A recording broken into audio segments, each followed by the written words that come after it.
Hello there, welcome back to Jennie Designs with Paper. Thank you so much for stopping by my channel again today. I have a 2-for-1 Christmas card video for you. So get comfy and let's get crafty. So I will be using the ostriches that I colored from this Simon Says Stamp La La Land Crafts collaboration set. And I colored these ostriches on a crime and coloring video last week or the week before. So I am going to be using two collections of pattern paper. And by collections, I mean things I pulled out of my scrap bin. And I have a piece of 120-pound cardstock for the card base. And I'm working from card sketches. So this is a Cards TV card sketch from like 2019 that I will be working on for my first card base, or my first card rather. So I am going to take this 110-pound or 120-pound cardstock and cut it in half down the middle at 4 1/4 inches to create 2 card bases. I'm using my tonic guillotine style paper cutter. There we go. Because it's right here on my desk and it's super handy and because it cuts beautifully. I will go ahead and score these card bases in the middle at 5 1/2. And this creates a portrait style top folding US A2 size card, which is 4 1/4 inches wide by 5 1/2 inches tall. When I have critter images that I want to use, but I don't necessarily want to create a scene card, that is when I go to sketches. And while I love these super cute ostriches, I was having a hard time coming up with an appropriate scene because probably where an ostrich is at Christmas time is not snowy, right? And that's kind of where, because of where I live, what my first instinct is. So I went card sketch all the way. So for the first card, I'm going to be using some pattern papers from Stampin' Up. Now these are double-sided papers. I'm only going to be using the front side. And again, I got these from my scrap bin. So I don't know how old they are or when they were. They're older than some of my kids. Let's just start with that.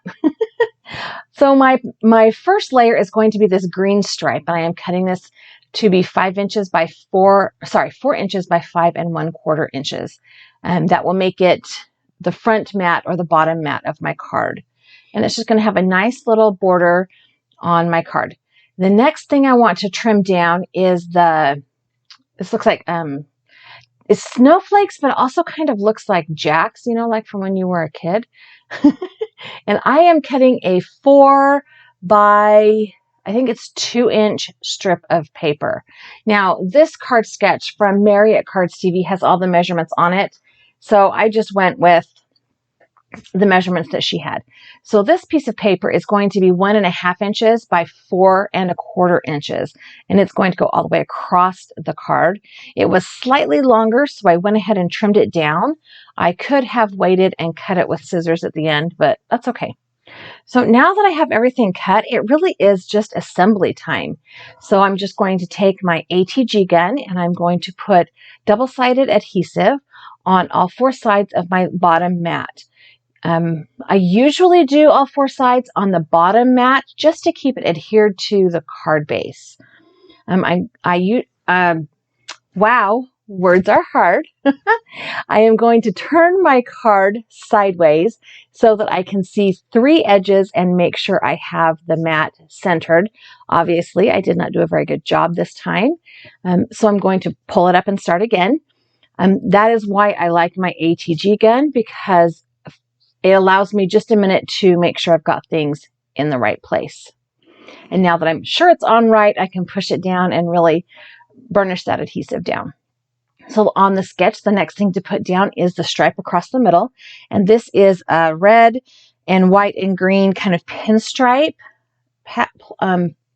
pattern. Holy cow. I'm going to put this across the middle-ish. It's kind of more toward the bottom half than square in the middle. And I'm just using the grid on my glass mat to line that up nice and straight. And then I'm going to take this strip of pattern paper here and it's going to go vertical over to the left side. And I'm going to adhere this with some foam tape. So I have pulled out my giant roll of foam tape. This is my 3M foam tape roll that I purchased on Amazon. It is like 1/4 inch thick, maybe. I don't know. It's just the one I always buy. In fact, it comes in my Amazon Subscribe and Save like once every 4 or 5 months or something. I'm just going to go ahead and trim this down. I did not put a ton of foam tape on the back of this. It's not a super huge element, but also the Stampin' Up! Pattern paper is a little bit thicker than some of the others, so I'm not too worried about it getting crushed or bent. This is basically the sketch, minus the sentiment. So what I could have eliminated that pattern paper that's vertical and just put my ostrich there as that element, but I felt like it was a little too blended, which is why I went ahead and used that lighter color paper for the ostrich to kind of rest on. The next thing I need to do is come up with a sentiment. This stamp set has 3 super cute sentiments. Have a fabulous holiday season. Oh dear, Christmas is here. And the best way to spread Christmas cheer is to sing out loud for all to hear. And for this stamp set, I'm using the one that says, oh dear, Christmas is here. It also has a fa la la la la la la la la la la la stamp set at the bottom. I have a piece of white cardstock. This is just out of my scrap bin. I think it is a piece of Recollections 100-pound cardstock, but I could be wrong. It's just from my scrap bin. I am going to position this in my MISTI at the top left-hand corner because I know I'm going to need to stamp this more than one time. I've not used this stamp before, so in order to get a nice image, I'm going to need to stamp it more than once, but also I'm not giving it a lot of pressure because I don't want to smush the font. The font is kind of thick and a little bit wonky, and if I give it too much pressure, it will smush the letters down and they'll be a little bit hard to read. So I am going to go ahead and ink this up again once I have repositioned that paper in my MISTI. And again, not using very much pressure, just rubbing my finger, like one little finger right across the top. And then it is inked up and ready to go. So I'm going to use my waffle flower circle dies to cut this sentiment circle out. And I'm just going to figure out which circle is the smallest circle that will fit the sentiment. And I'm using my little reverse tweezers because I just got my nails done today and I don't want to jack them up. I don't very often pay for somebody else to do my nails, but I had a little bit of a tumble yesterday. I fell and I needed some love. So I paid somebody else to do my nails. All right. Anyway, I'm going to use my Tombow liquid glue here to adhere my ostrich. And I think these ostriches are just the cutest things ever. This one in particular has a gift in each hand. I did color them in reds and greens, which is why I chose these groups of pattern papers because they are reds and greens. So it's a nice cohesive design element to have your color families all the same. I wouldn't want to put this ostrich on a green piece of paper because it would be a little bit harder to see because there's so much green in him and the gifts and the clothes he's wearing or she's wearing or it's wearing, whatever. But having your color palette similar is good design. So I decided I wanted to pop up this sentiment circle, but I also want to overlap it. So I'm going to put foam on the right side of the circle and glue on the left side of the circle. Just kind of making it fit, overlap a little bit. Like I don't want it to overlap the ostrich, just kind of overlap all of those layers because that kind of ties everything together, especially because I stamped the sentiment on a white circle and that other pattern paper is more of an off-white or a cream color. So I'm just kind of sliding him in there right up underneath that arm and next to his foot, and the front is done. I did purchase this year this Honeybee Stamps Inside Holiday Sentiments stamp set. So I am going to use one of these stamps to stamp a message on the inside, and I'm going to use the one that says it's the most wonderful time of the year. And I'm going to stick my card base into my MISTI just in case I need to stamp this twice, because also I have not used this stamp set before either. In the manufacturing process of making these clear stamps, there is often a residue left on them when they're packaged, which is, not a big deal. It comes off the first time you use it, or you can wipe it off with a baby wipe or a microfiber rag or, whatever. I just prefer to put it in my MISTI and then just stamp. And if that means I have to stamp it 2 or even 3 times the first time I use it, so what? Whatever. That's what the great thing about the MISTI. It means I have the option of stamping that a couple of times. And I did stamp that twice. I just didn't show you that. So here is card number 1 finished. This is the sketch for card number 2. This is a paper place sketch from 2017. And this blog was dedicated to using pattern paper. So I am going to be using another group of pattern papers. These papers are so old, I don't know where they came from. I think they are from a Recollections, like a Michaels brand Christmas paper stack from many, many, many, many, many years ago. But I don't really remember. They just have the colors that I wanted, and I like the design element together. So on this paper, or on this card sketch, it did have all of the pieces having a separate mat as well. So like a black or brown or some kind of mat on them. I opted not to do that. So I'm just using my card base. And then I have that polka dot paper that is cut to 4 by 5 1/4 inches. That red paper actually has a really lightly stamped ho, ho, ho, ho, ho across it. And I cut that to a 3 by 3 inch square. And then I've cut this green Christmas tree paper down into a 2-inch strip, which I will be trimming down, but I needed to see if 2 inches was going to work. And 2 inches is actually a bit too wide. So I'm going to pull my paper trimmer back in and trim that down to 1.5 inches. And then I'm going to trim it, cut it down to be only, I think I made it 4 inches tall. I think. There's also measurements on this sketch, I think. The one thing I wanted to do with this green Christmas tree paper was to turn it into a banner. So I'm going to grab my scissors and just hand cut a banner end. I have banner dies, but whatever. This is another way to do it if you don't have banner dies. I just fold it in half and pinch it just up as high as I want that banner to be trimmed. And then I cut right up that fold line or that slight crease line. And then I go from the corner to the top of that cut line. And normally when I do this, it makes a perfect banner the first time. However, my scissors were a little bit gummy and they stuck to the paper weird.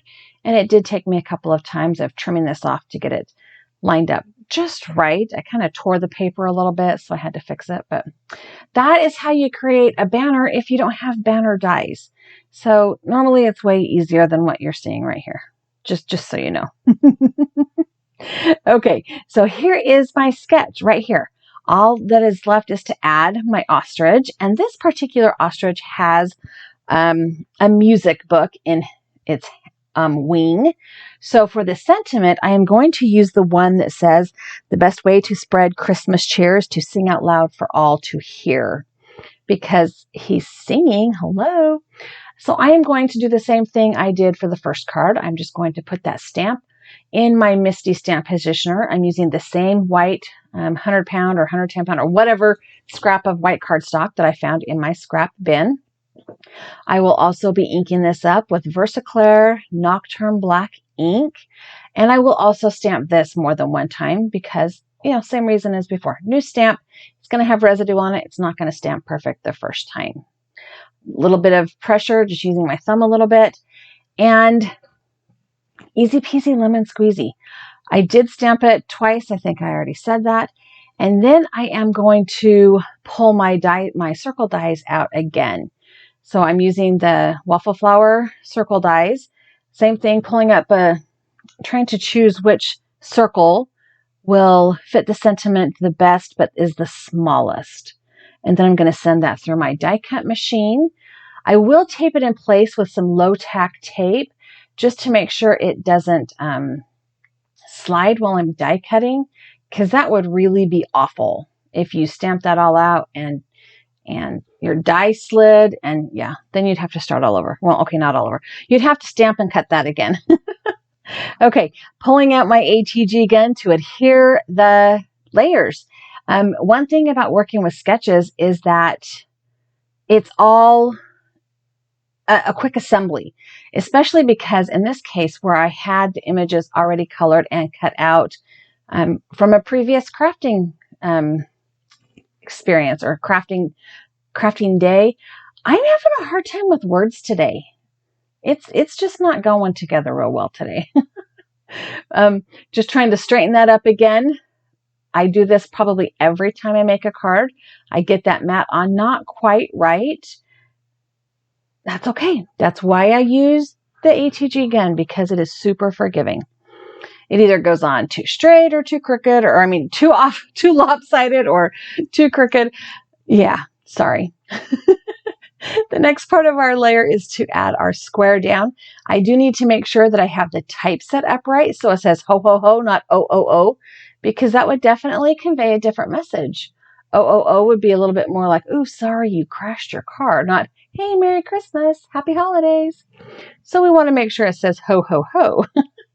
I thought about for a minute popping the banner up on foam tape, but this paper is a little bit thinner. So I decided to just go ahead and adhere that down flat. I am putting some adhesive into the tails of that banner so that they don't get ripped up or torn off or anything. And I'm just going to make sure that this is covering both the back and the middle layers, because that's what the paper sketch shows. Now, a cool thing about sketches is I am doing a very literal translation of this sketch, but I could have turned the sketches landscape. I could have inverted the sketches.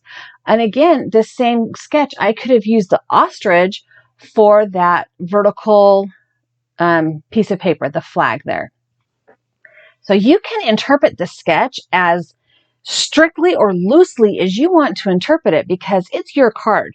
Sketches are put out there by lots of blogs and stamp companies for inspiration and a jumping off point, not necessarily so that you create the card that they've already created once. So I am going to go ahead and adhere my sentiment circle right here on the right. I've gone back and forth with whether or not I think it needs to be adhered flat. In fact, I even put the glue on it. And then I decided at the last minute I wanted to pop that up. It just felt like something on this card needed a little bit of dimension. And I decided, since I think I want to hang it off the right-hand side of that red square of paper, I can go ahead and pop that up without it interfering with the other elements on my card, like the wings of the ostrich and stuff like that. If I was trying to get it underneath the wing of the ostrich, then for sure I could not pop it up, because the ostrich is adhered flat down. Because I was not cutting foam tape to go behind those skinny little ostrich legs. That's why I was not cutting foam tape for that. So I am going to just adhere this down, and then I will pull out my Honeybee Inside Holiday Sentiment stamp set again. And this time I am using the May Your Heart Be Filled with All the Happiness of the Season. And I'm going to put that in my Misty again so that I can stamp it twice to make sure that it stamps nice and pretty. I did recently upgrade my Misty magnets from the little round ones to this bar magnet. And I got to tell you, that is a seriously strong magnet. I mean, the round ones are too, don't get me wrong. Like, I've got those things pinched around my finger a couple times, and they are nobody's, no, don't fool around with those. They mean business. But this bar magnet is strong. Okay, inking that sentiment up with my first Eclair Nocturne Black ink again. That is the ink I've been using throughout this entire video. Little tiny bit of pressure so that I don't smear the tiny, tiny font. And here are my cards, a little zoomed in so you can see them a little bit better. Thank you so much for stopping by. I hope this gives you a good jumping place when you don't necessarily want to make a scene card. Thank you so much for stopping by my channel today. I hope you enjoyed the video. I have a couple of other videos here I think you would like, as well as a subscribe button. If you have not yet subscribed to my channel, I would love it if you did so. Leave me a comment, give me a thumbs up, and have a really great day.